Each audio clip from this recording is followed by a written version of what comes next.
Hi everyone, short series का ये part 17 है। इसमें हम आपके साथ में डिस्कस करने वाले हैं न्यूरोट्रांसमीटर्स और न्यूरोपेप्टाइड्स। बेसिकली उसका पूरा समरी पार्ट में एक कोशिश करेंगे हम उसको डिस्कस करने की।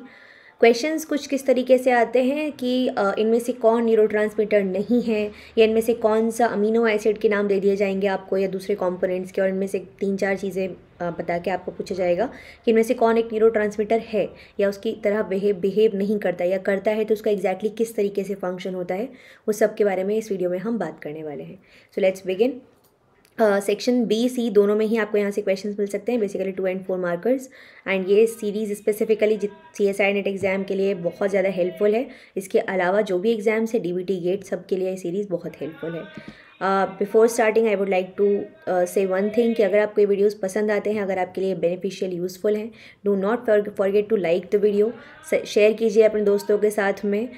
इसके अलावा सब्सक्राइब कीजिए चैनल को। टेलीग्राम ग्रुप का जो लिंक है वो आप लोगों को डिस्क्रिप्शन बॉक्स में दे दिया गया है, उसको ज्वाइन कर लीजिए for all the updates. Let's begin. Neurotransmitters. तो सबसे पहले न्यूरोट्रांसमीटर्स को हम 2 क्लास में डिवाइड कर रहे हैं। एक हो गया स्मॉल, ठीक है, जो स्मॉल मॉलिक्यूल्स है और based upon size basically small molecule neurotransmitters, और दूसरे होते हैं आपके न्यूरोपेप्टाइड्स, ठीक है। स्मॉल जो मॉलिक्यूल न्यूरोट्रांसमीटर है उसमें कौन कौन आता है? उसमें आता है acetyl choline, amino acids, biogenic amines, purines और नाइट्रिक ऑक्साइड। और न्यूरोपेप्टाइड्स के बारे में अगर हम बात करते हैं तो यहाँ पे आ जाता है सब्सटेंस पी, ठीक है, जो 11 अमीनो एसिड से मिलके बना है, जो कि पेप्टाइड बॉन्ड से जुड़े हुए होते हैं। किस ऑर्डर में? Arginine, proline, lysine, proline, glutamine, phenyl alanine, glycine, leucine और मेथियोनिन। न्यूरोट्रांसमीटर्स वो केमिकल सब्सटेंसेस होते हैं जो कि न्यूरॉन्स में बेसिकली एक न्यूरॉन को दूसरे न्यूरॉन से बात करने के लिए न्यूरॉन्स बेसिकली उनको इस्तेमाल करते हैं। मतलब कि सिग्नल, जब एक न्यूरॉन को दूसरे न्यूरॉन को कोई सिग्नल भेजना होता है तो इन न्यूरोट्रांसमीटर्स की मदद से भेजता है। ट्रांसमिट मतलब प्रोपेगेट करना, सिग्नल को, इन्फॉर्मेशन को प्रोपेगेट करना।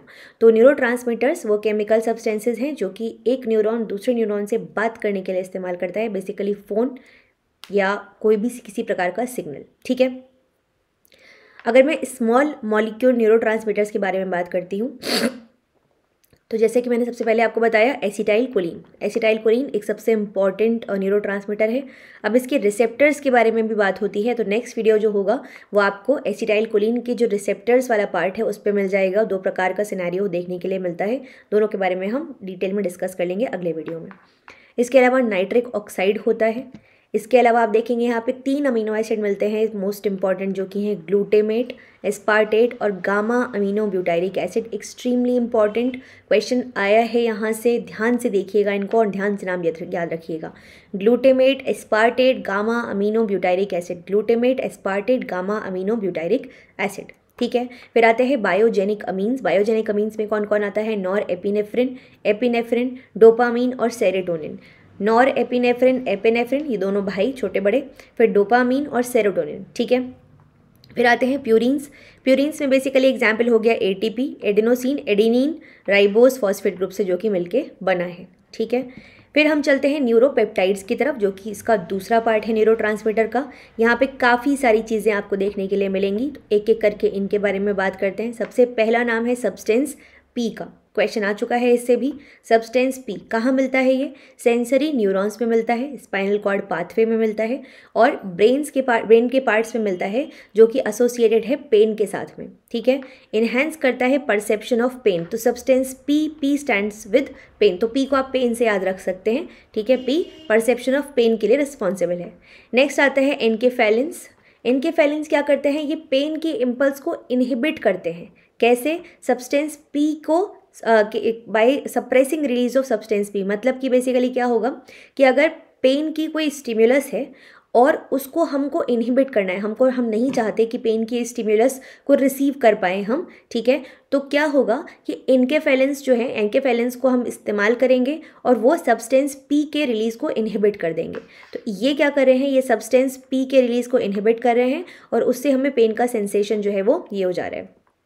may have a role in memory and learning, control of body temperature, sexual activity and mental illness. ठीक है। नेक्स्ट आता है एंडोर्फिन्स। एंडोर्फिन्स क्या करता है, ये भी पेन को इनहिबिट कर रहा है, ये भी सब्सटेंस पी के रिलीज को ब्लॉक कर रहा है, ठीक है। इसका भी रोल सेम तरीके का है, memory, learning, sexual activity, control of body temperature, mental illness. लगभग एनकेफेलिन्स और एंडोर्फिन्स लगभग सेम तरीके का काम आपको करते हुए दिखाई दे रहे हैं।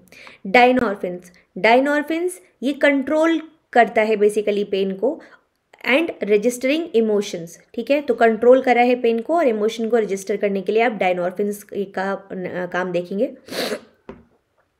नेक्स्ट आता है hypothalamic releasing and inhibiting hormones. ये हाइपोथैलेमस से प्रोड्यूस हो रहे हैं, रेगुलेट कर रहे हैं the release of hormones by the interior pituitary, ठीक है। एंजियोटेंसिन, एंजियोटेंसिन का काम आप ऑलरेडी देख चुके हैं। अगर मैं एक्सक्रीटरी सिस्टम की बात करूंगी वहाँ पे एक बहुत इंपॉर्टेंट काम है इसका। एंजियोटेंसिनोजन से कन्वर्ट होता है एंजियोटेंसिन 1 में, एंजियोटेंसिन 1 से कन्वर्ट होता है एंजियोटेंसिन 2 में। आप मुझे कमेंट सेक्शन में बताएंगे कि कौन कौन सी चीज़ें यहाँ पे, कौन से एंजाइम्स यहाँ पे काम कर रहे हैं या कौन सा हार्मोन यहाँ पे काम कर रहा है इसको कन्वर्ट कराने के लिए, ठीक है। और वो कौन सी सेल से रिलीज होता है डिटेल में बताइएगा, क्योंकि मैं आप लोगों को पिछले शॉर्ट सेशन में ये चीज़ डिटेल में पढ़ा चुकी हूँ, ओके। तो एंजियोटेंसिन 2 ये क्या कर रहा है, ये थर्स्ट को स्टिम्युलेट करता है, ये प्यास लगवाता है, ठीक है। ये प्यास को स्टिम्युलेट कर रहा है। और जब, बहुत सिंपल बात है, अगर पानी का इनफ्लो हो रहा है ब्लड में या बॉडी में, या पानी का आउटफ्लो हो रहा है, ये दोनों ही चीज़ ब्लड प्रेशर से जुड़ी हैं, क्योंकि दोनों ही चीज़ ब्लड वॉल्यूम से जुड़ी हैं। प्लाज्मा का वॉल्यूम बढ़ेगा या घटेगा, ब्लड का वॉल्यूम बढ़ेगा या घटेगा, अल्टीमेटली ब्लड प्रेशर बढ़ेगा या घटेगा, ठीक है। तो as a hormone causes vasoconstriction and promotes release of aldosterone, ठीक है, which increases the rate of salt and water reabsorption by the kidneys. तो हालांकि एक इन्फॉर्मेशन यहाँ पे मैंने आपको दे ही दी है कि वेसो कॉन्स्ट्रिक्शन भी करवाता है ये, मतलब ब्लड के फ्लो को आप देखेंगे तो थोड़ा कम कर रहा है, ठीक है। साथ ही साथ क्या कर रहा है, ये जो सॉल्ट का रीएब्जॉर्प्शन है, इसके अलावा मतलब बेसिकली एल्डोस्टेरॉन के रिलीज को प्रमोट करता है। और एल्डोस्टेरॉन क्या बोलता है कि सॉल्ट को ज़्यादा से ज़्यादा रीएब्जॉर्ब कर लो, सोडियम वगैरह आयन्स को रीएब्जॉर्ब कर लो। और जब आप सोडियम को रीएब्जॉर्ब करते हो तो पानी अपने आप चला आता है, क्यों? क्योंकि पानी को सॉल्ट से, आयन से बहुत प्यार है। वो बोलता है जहाँ वो ज़्यादा होंगे उनको डाइल्यूट करने के लिए मेरी हेल्प चाहिए होगी और मैं हेल्प देने के लिए आऊँगा, ठीक है। फिर आते हैं cholecystokinin, that is CCK। Again इन सब से ऑलमोस्ट क्वेश्चन आपसे पूछे जा चुके हैं CSIR में। छोटी छोटी चीज़ें हैं लेकिन मिस कर जाते हो आप। That is why I am here to give you this short series, कि आपकी जो छोटी इंपॉर्टेंट चीज़ें हैं वो मिस नहीं हो आपसे लास्ट मिनट रिविजन के टाइम पर, ठीक है।